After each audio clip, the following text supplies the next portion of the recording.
Hi everyone, welcome back to Dadsplaining Politics. Hi everyone, we've missed you. Nice to be back.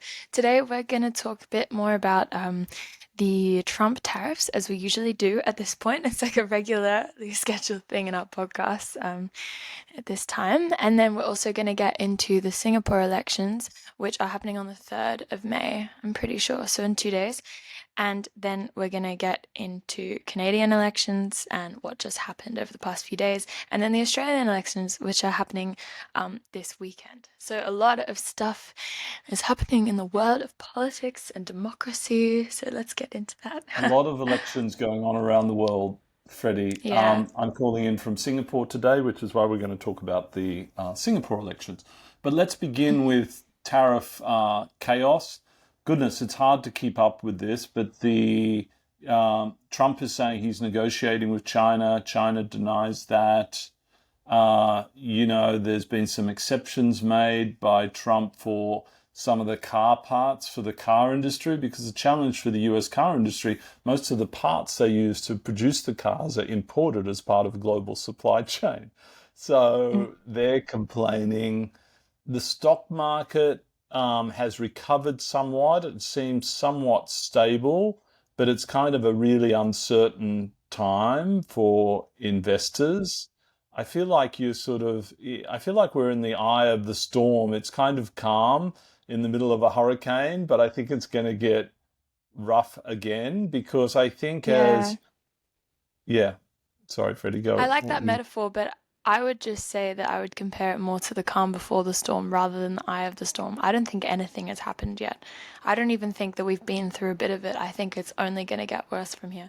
I mean, I thought it was really funny something that Trump said. He said, "Oh, well, if America has to suffer a little bit, they won't suffer much. And if they do suffer, it's going to be because of Biden and the effects of the economic decisions they made in the last few months of their campaign. It's nothing to do with me." But then he said, if Americans have to suffer at all, maybe the kids will be having $2 instead of having $30. And that term, the way he phrased it, is so indicative of the fact that he knows nothing about what it's like to live a normal life. $2 instead of $30. Has he Sure. ever met a regular person before? I don't think I know anyone who had $30 growing up. I mean, just have some kind of perspective. Like, that means nothing to regular people. And it kind of makes me think maybe he doesn't know what the impact that it's going to have on everyday people. Maybe he actually doesn't understand that, the fact that people will be bankrupt and out on the streets. Maybe he's Yeah, just not smart enough. I don't think he does. And I think it's really interesting because the port of Seattle, which is one of the main incoming ports from China, is really quiet, right? China has stopped exporting a lot. And this is going to be really interesting because the likes of Walmart, etc., like 60 to 70% of what they sell comes from China. Okay, so there's going to be empty shelves and there's going to be all sorts of issues. And the challenge for the US is it seems like the economy is contracting for this quarter. And as you know, 2 quarters of consecutive contraction means a recession. So Yeah. Trump I certainly think the wouldn't want that official on his book. statistic is it's contracted 0.03% Hmm. so far So just over a little bit. this year. So a little bit, but again, that's still a massive amount when you think about the fact that usually the economy would be growing, right? You can't just compare that number to zero as a baseline. You have to compare it to the Sure. fact that usually growth would be, what's a normal rate of growth for the US, would you Oh, say, like US two or economy? three percent or something. Well, yeah. So if you're comparing 0.03 to It's 2 or terrible. 3%, that's a massive difference, right? Yeah, yeah. So I think that's important to take into account. And I know as well, I was reading that there's actually been an uptick in domestic spending. And that's because all these people around America are realizing the prices are about to get ridiculous. So Right. they're stocking up before the price increases happen. So I can imagine a kind of doomsday scenario where Americans are going into the shops and stacking up on non-perishable goods and foods in order to not be paying, ridiculous prices when the price increases happen, which I think is quite fascinating. It's a similar reaction as what happened with COVID. Yes, toilet paper and COVID. And Mm. the other big news is the US has signed the minerals agreement with the Ukraine. So that's been a long time coming. And hopefully it will mean the US is more interested in a free Ukraine. And hopefully they're going to hold Russia to account somehow. Uh, it's also so weird, but that meeting on the sideline of Pope Francis's funeral seems to have had some sort of impact at least. I mean, we know that economic interests always support diplomacy. So hopefully, this economic interest that America now has in Ukraine will give them a bit of a sign to like get stuff moving and finally be doing as they should. And I think that Trump has had a negative reaction to Putin in the past week or so. He's really stood up against him a bit more than he has at any point before. He was Yes. saying, "Oh, look, we were in negotiations. How dare you keep launching drones, etc., etc." So I don't think he's that happy with him either. So yeah, that he's getting a real shock to his system, and maybe Trump will see that he can't keep making these demands, these tariff demands and trade deals of everyone, and expecting to not get any, bad feedback. Remember, there was a 90-day abeyance of the tariffs, and Mm. in a month or so that will come to the fore. So they have to decide, are they actually going to put them in place or are they going to delay them again? Nobody knows what's happening. And I think it's interesting that, China has war gamed this tariff scenario for years. So they're very prepared and they're happy to go to the end point. Their economy, the fact is the US misjudges China. Vance talked about the peasants in China making products, etc. But China is actually, from a technology point of view, far more advanced than the US economy now in terms of robotics and AI and automation. I mean, they have Mhm. whole ports that are fully automated now. And so it's Yeah. really interesting. I just think the US is misjudging China and I mean, I think underestimating. that's interesting as well because I think that we are in a period that's similar to the space race. And it's as if you were in that period of time and the US suddenly decided to just pull back on all its efforts to send a mission to the moon. It's as if they just cancelled all of that. And that's the effect that the US is having right now. We are in the midst of this quantum and AI race for one of the major powers to develop a superior form of quantum computing in order for, improved weapons, etc., and predictions of what's going to happen in foreign policy, right? That's what they use it for. They use it for that. And the US has just pulled out of it. And so China is making massive leaps, and the US really will have no hope of catching up if they don't redirect some of their technology in that direction. So, yeah. That's No, my no, thought. it's This is true. kind of a terrifying thought because whoever develops it first will have complete like monopoly over the technology. Yeah, there's a school of thought that the US is going to be the ones that suffer the most from these tariffs. Overseas Well, I stock don't think it's a markets school of thought. I think it's like, common sense. but overseas stock markets are not being as impacted as greatly. And as countries start and work out how they can respond and react to this and establish new relationships and new trading relationships, the US will be the ones to suffer. So fascinating. Well, yeah, of course. Yeah, because they're just being left in the dust. They're basically just um, what is the name of that thing? In an ancient war tactic where someone would surround, like a blockade, right? Enemy force would blockade a city and cut off its resources, right? And then the city inside obviously would starve or be dehydrated or etc. etc. That method that's used by enemies to cut off a country or a town from its surroundings has now been used by Trump himself to cut America off from the rest of the world. And the only thing that's going to happen is America is going to suffer. And we've been told this story from like since we were small children.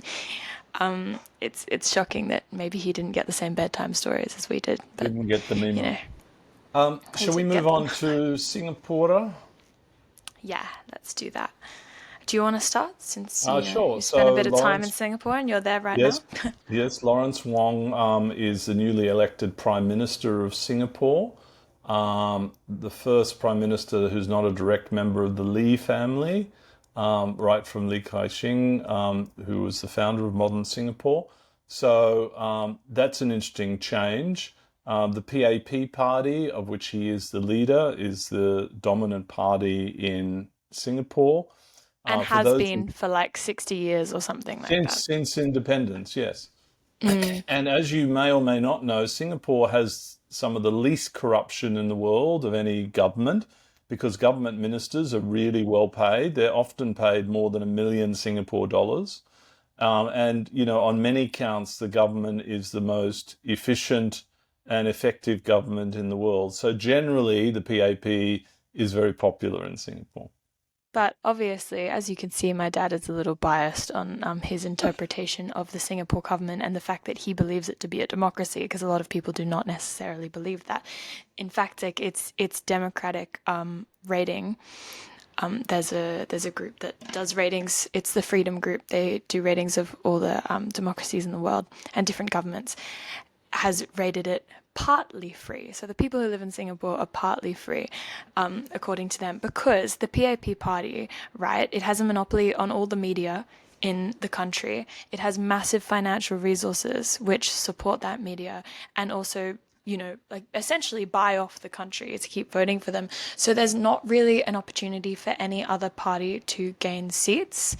It is a multi-party system, so other parties exist and a couple of them have seats in the government, but the PAP has a massive majority, generally a super majority in the government, and obviously that's not really reflecting the interests of everyone in the country, right?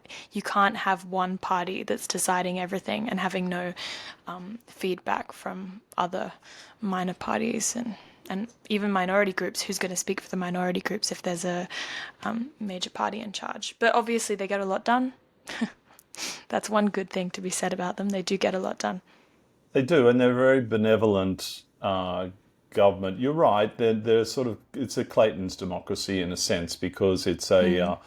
in a sense, a very benevolent, somewhat some dictatorship, under the guise of a democratic scenario. But generally, people's lives. I mean, that argument that Trump always uses that is your life better now than it was 4 years ago? Singaporeans would say their lives are so much better than they were 20 years ago, etc. But So it's been a huge benefit to the majority of people in Singapore. But when the majority of the media is being paid for by this party, people don't know if they're happy or not. They don't know that there's a better alternative. They're being told it's propaganda. That's all it is. Yeah, but Freddie, I don't buy that because, these people are very global and international. It's not like they're just consuming Singapore media. Okay, It's not like, fine. But let me say, I think it's important to understand that yes, maybe it's working right now. Okay, let's say theoretically everyone in Singapore is happy and the government is doing an excellent job. That doesn't mean they'll continue to do that. Like when power is given to one group and no other groups have the ability to challenge that, someone else could get into power from this party, or they could manipulate their way through the ranks and, destroy people's lives, and there'd be no opposition. yeah, that's true. That's true. Yeah, that is the That's the risk. problem with That is the risk. yeah, with those types of governments. But that's all right.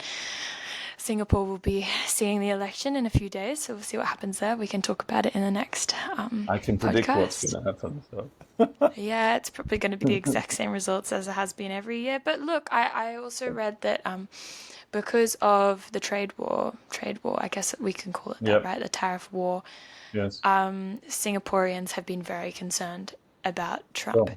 and about, that kind of almost authoritarian, but like populist leader and what he's trying to do to the world, because obviously Singapore, is a trade country. It's based off trade. Its very The identity most is trade built country off in the trade. world and not a big domestic market. And they are Yeah, more I think their dependent trade on numbers are 3 times their economy, the yes, amount that they trade exactly. in. Yeah. One end of the spectrum in terms of trade, probably the most trading nation in the world. So they have the most to Yeah, lose from a removal of the current global order, right? The most potentially to definitely. suffer. And I think that has some spectators in Singapore thinking that the Workers' Party, who is the opposition party, may gain a few more seats than they Right. traditionally do because people are more concerned about the state of their economy and what's going to happen. So they'll be looking to another alternative. Yeah. Yep. So it'll be interesting to see. And so let's move on to Canada. Uh, Mark Carney is now the voted in Prime Minister. He was the Prime Minister after he took over from Justin Trudeau, and he almost got a majority. They fell 3 seats short, you were saying, Freddie. And Pierre I think Poilievre, maybe the two. head of the Conservatives, not only lost, but he lost his seat.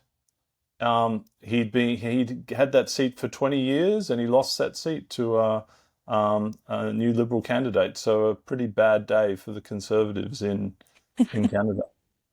Pretty bad day, absolutely demolished. I don't really know how you come back from that, but no, that's a good day for Canada. Obviously, the effect of the tariffs was massive, and the effect of Trump's hatred of Justin Trudeau and Canada in general obviously had a big effect. And that effect was also continued to Australia as well, like we've talked about in other episodes. But it's good to see them elected.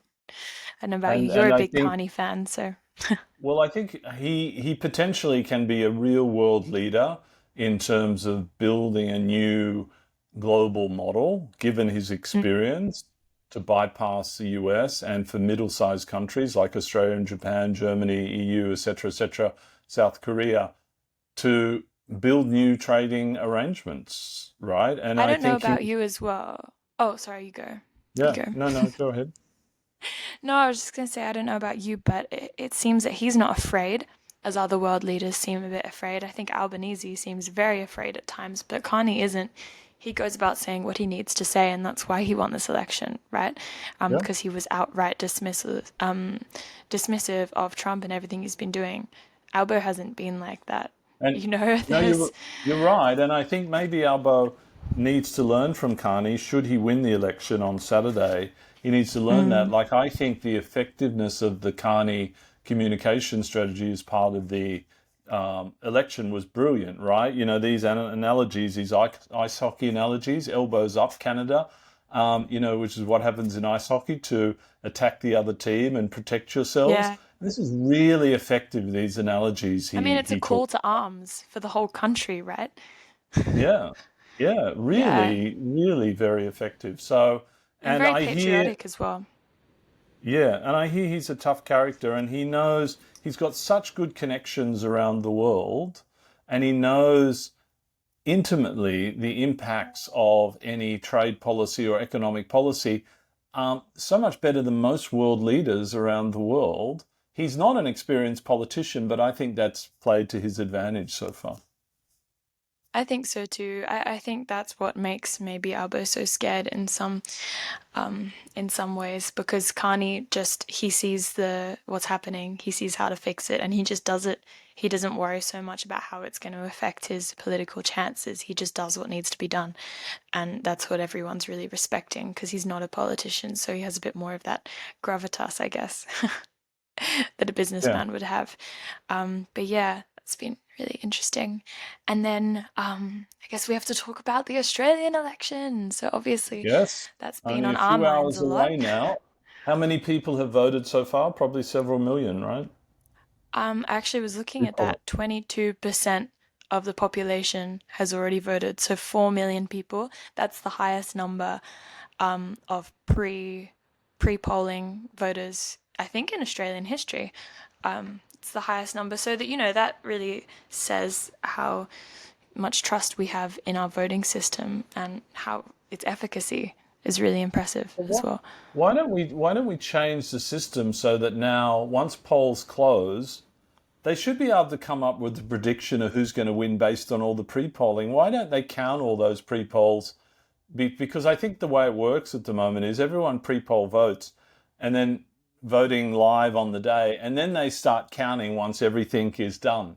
Why don't they change it so they start counting confidentially even before polling is done? Maybe they do, but it's confidential, so you don't know. But I just assume that that's because sometimes it takes a while to send in all the votes, right? It can be difficult if you're doing postal votes, and those are included in the pre-poll votes. But yeah, I'm not really sure. They should really start doing that, especially if they're in-person voting. You would think that it's quite simple, right? Yeah. So, what's your prediction, Freddie, for the election, given we're very close? Well, I definitely think it's going to be Labour. I mean, how could it not be at this point? I think that I don't really want to think about the alternative though. This is the same thing that I had with Trump and Kamala. You don't hear that name very much anymore, Kamala Harris. It's like she No. disappeared off the But do you face of think it the will earth. be a Labour majority? Mm, I'm not sure. I think the ability of the independents and the Greens and the rest of the parties to steal seats from Liberals and Labour means that it'll probably be a minority government. I think it would be good for it to be a minority government. I mean, not good, but it's not a bad thing either. Yeah, What do you think? I think it'll be a minority government because I think the Teals will do well again, and I think there might be a few new Teals, Mm, which means that that will, and there's probably going to be a swing back towards the coalition on some outer suburban seats, etc. With some of these offers they're making to the populace. But yes, I think Albanese has run a very good campaign, and Dutton has run a very poor campaign. And I, the backflips, etc. It's kind of embarrassing. So I mean, it's fascinating because they're going to need to rebuild the coalition should they lose, and Dutton will lose the leadership, etc. And I mean, it's you going know to be what fascinating. seems to me? Um, so we always have a bit of an internet disconnection, so I never know if you've stopped speaking or if you started because it happens a Okay, few so seconds after for me. But no, that's all right. No, I think that Dutton's almost done a bit of a Trumpian thing, trying to just speak offhand and come across as charismatic and confident as Trump does, because that's what he does, right? He doesn't yeah. necessarily plan what he's going to say beforehand, but it always works out for him. But for Dutton, it has done the opposite of that. He needed to sit down with some people beforehand and plan what he was going to say because going off the cuff has been a disaster. He's just like gone back on every single policy He he's announced. That's what it feels like. he he doesn't get the same pass that Donald Trump does. People Mm, don't follow up and fact check Donald Trump, but they do fact check Peter Dutton, right? So when he mm-hmm. says something wrong, like, there's this whole talk of getting rid of the 45,000 public servants, and the latest thing is, did they say they were going to do voluntary redundancy, and they're all confused about that? No, they're going to stop hiring, and they're just going to let people Bad retire, luck for etc. me. No voluntary redundancy, etc., Mm. etc. And just this inconsistent communication is between Dutton and some of his senior opposition ministers is just crazy. Yeah, I mean, I think that particular point is interesting because I know for a fact that's already been happening in the public service, that they've already been reducing hiring for the past 2 years. Far lower numbers of grad offers, for example, are being given out, and a lot of people at my university, like if they applied last year, really struggled to find a job. So the fact that that's already happened really says something as well, that the Liberals are trying to come up with this new policy when Labor's already been quietly decreasing it on their own. I think that's Yeah, quite and interesting. then the Liberal Party has just come out with their budget numbers, and they'll have higher deficits than Labor for the first 2 years, and then supposedly it will get better, and then they will have something like a $17 billion advantage versus Labor in later years. But as people say, it's very hard to predict what later years will be. So again, not a very credible argument, given that they always make out that the coalition will be lower spending than Labor, etc. So it's all rather mixed up versus the traditional election now because Labor has been rather economically responsible. And it seems like the Reserve Bank will cut interest rates again in May. And so inflation is easing somewhat. So it's perfect timing for the government. Yeah, no, definitely. I think that they're gonna win. I also think it's been, I don't know, just a lot of positive talk recently, walking around Canberra and seeing the state of things. And I think a lot of those prominent politicians like David Pocock and the rest of the senators will probably get back in again because they've just done an excellent job, these independents. Yeah. From the Senate to the House of Parliament, they've all done what they were asked to do. I know though, I'm not sure if you know Nicolette Ball. You know Nicolette Ball, Yes. who's in the, we talk about like Sydney electorates a lot, obviously, because we're from Sydney, but I know there's a lot of other independents running through the rest of Australia. But Nicolette Ball, she was looking very likely that she would win the seat, but apparently she said some kind of inappropriate comment at a hairdressing salon. So now she's been banned from that hairdressing salon, and there's been a lot of controversy surrounding this. So now it's very close between her and the Liberal candidate. So, All right. stuff like that can be happening across the Yes. board. I think as well, it's a good reminder that maybe we can't trust every single teal just because they run under the label No, of no, being no, a teal. you're quite right. That doesn't mean they're going to be as good as the previous teals have been. They have to prove Yeah, their own you're quite merit right. as Everyone well. needs to run on their own merits as such. Yeah. So, Freddie, lovely speaking to you. To all our listeners, a few requests for you. We're now on YouTube, so if you could subscribe to our YouTube channel, that would be wonderful to help us Hmm. out. And we'd love to get questions going forward as well. This is our 22nd podcast that we've done over the last 6 months or so. So we'd love to start getting questions. We look to have some more guest speakers going forward, as we did with Kylie Tink. And so thank you for listening, and we look forward to chatting with you next week. Me too. Thanks for listening. Bye, Bye guys. all.